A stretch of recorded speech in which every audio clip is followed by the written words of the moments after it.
AI의 또 문제는 이제 윤리 문제입니다. 윤리 문제. 자, 당장에 여러분 그 자율주행차가 이제 실행이 되는데요.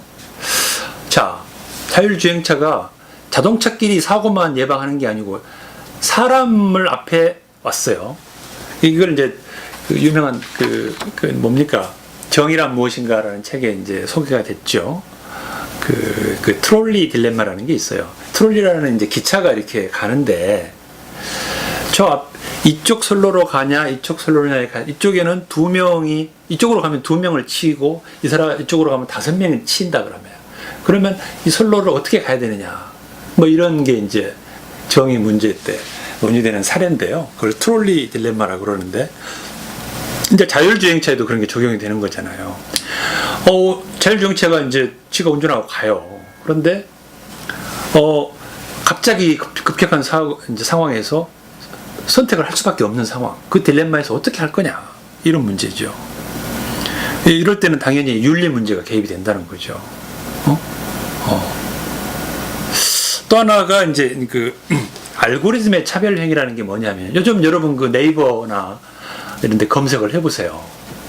그러면 그 검색에서 어떤 알고리즘, 어떤 그 프로그래밍을 해놓느냐에 따라서 검색이 빨리 되기도 하고 어떤 거는 쫙 뒤에 나오기도 해요. 그래서 교묘하게 그 알고리즘의 차별 행위가 있습니다. 저도 사실은 그래서 옮겼어요. 네이버에서 다음으로 옮겼어요. 근데 이런 것들은 기계가 하는 일이라고 하지만 그 알고리즘에 따라서 사회적 차별 행위가 벌어진다는 겁니다. 또 교묘하게 뭐 그 유색 인종, 인종차별, 성차별들이 교묘하게 프로그래밍에 끼어들 수도 있다는 거죠. 당연히 이 프라이버시 문제가 생기죠. 모든 것들이 다 인식되고 있기 때문에. 또 하나는 로봇이 인간 행세를 하면 어떻게 될 거냐. 실제로 로봇과 인간이 구분이 안 된단 말이에요. 최근에 그 엑스 마키반가 무슨 그 영화에서는 로봇이 오히려 인간을 조작해서 로봇을 구하도록 만들게 하는 그런 상황까지 오게 된 것 같습니다.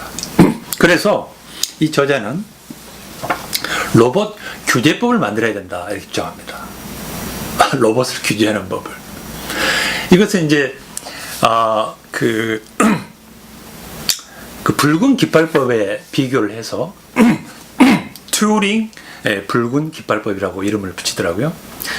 붉은 깃발법이라는 게 뭐냐면, 그 자동차가 영국에서 처음 나왔을 때 그때 마차랑 같이 다니잖아요. 그러면 서로 부딪히고 사고가 나니까 자동차는 항상 붉은 깃발을 달고 다니는 거예요. 그리고 속도도 마차보다 빨리 못 달리게 만드는 그런 시대가 있었답니다. 초기에 자동차가 만들어질 초기에 사고를 예방하기 위한 그런 건데, 이 튜링이란 말을 붙인 건, 튜링이야말로 요즘 우리가 얘기하는 디지털의 아버지거든요. 디지털 이진법을 과학적으로 만든. 그래서 이제 튜링 붉은 깃발법인데, 이 로봇 규제법의 내용이 뭐냐면요. 이것이 로봇이라는 것을 분명히 해줘야 된다는 거예요. 인간과 혼동이 돼서는 안 된다.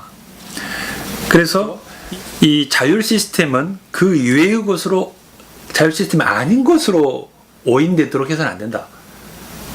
반드시 자율 시스템, 이른바 인공지능은 자신의 정체를 먼저 밝혀야 된다는 거예요. 왜 밝혀야 되느냐? 인간과 혼동이 되면 안 되기 때문에 이런 거예요.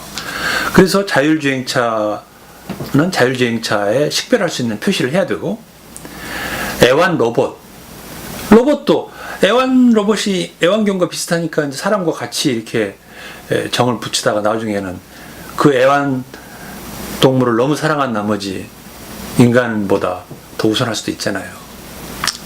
또 포커 게임, 이런 그 게임 같은 데서도 내가 지금 인터넷에서 게임을 하는데 이게 지금 사람하고 하는 건지 인공지능하고 하는 건지 그걸 모르면, 인공지능하고 하면 되게 질 확률이 크잖아요. 그렇게 해서 사기를 당할 수도 있어요. 네, 그런 면에서 반드시 정체를 밝혀야 된다.